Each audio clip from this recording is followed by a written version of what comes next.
Je travaille au sein du laboratoire le LARES et avec une équipe de mon laboratoire, donc Bertie Tarot, Caroline Leroux et Antoine Dain, nous avons conduit une enquête qui s'intitule AgriNovo, en réponse à l'appel à projet du ministère, et nous avons cherché à identifier les différents profils d'agriculteurs nouvellement installés, avec cette hypothèse forte que, d'une part, les trajectoires précédant l'installation conditionnaient la façon de penser et d'exercer le métier d'agriculteur,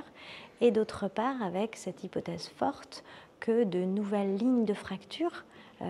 finalement se donnaient à voir au sein du groupe des agriculteurs, et pas seulement les enfants d'agriculteurs s'opposant à ceux qu'on appelle les NIMA, les non issus du milieu agricole. Alors on a conduit une enquête par questionnaire auprès d'une population de nouveaux installés en 2018 et en 2022.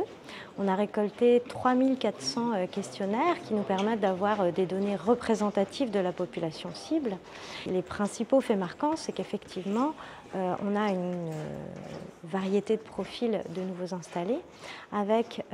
parmi les héritiers, c'est-à-dire des personnes dont les parents sont agriculteurs, des parcours d'installation différents et de fait des ressources, des attentes différentes entre ceux qu'on a appelés les héritiers bien préparés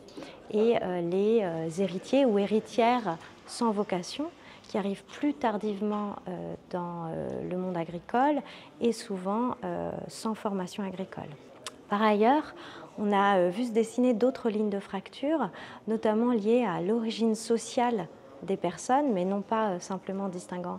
les enfants d'agriculteurs et les autres, mais aussi en fonction de l'appartenance aux classes populaires, aux classes moyennes et aux classes supérieures. On a vu que l'agriculture pouvait être un lieu d'ascension sociale pour des classes populaires d'origine rurale, des individus qui s'inscrivaient dans leur milieu et qui profiter d'une certaine manière des réseaux mobilisés sur place pour pouvoir s'installer. Et puis à côté de ça, des classes moyennes et des classes supérieures qui pouvaient s'installer avec des ressources variées, et en particulier les classes supérieures qui disposent souvent de revenus complémentaires conséquents. Et ça a une influence sur la façon en fait de penser le métier et puis bien sûr de piloter l'exploitation agricole.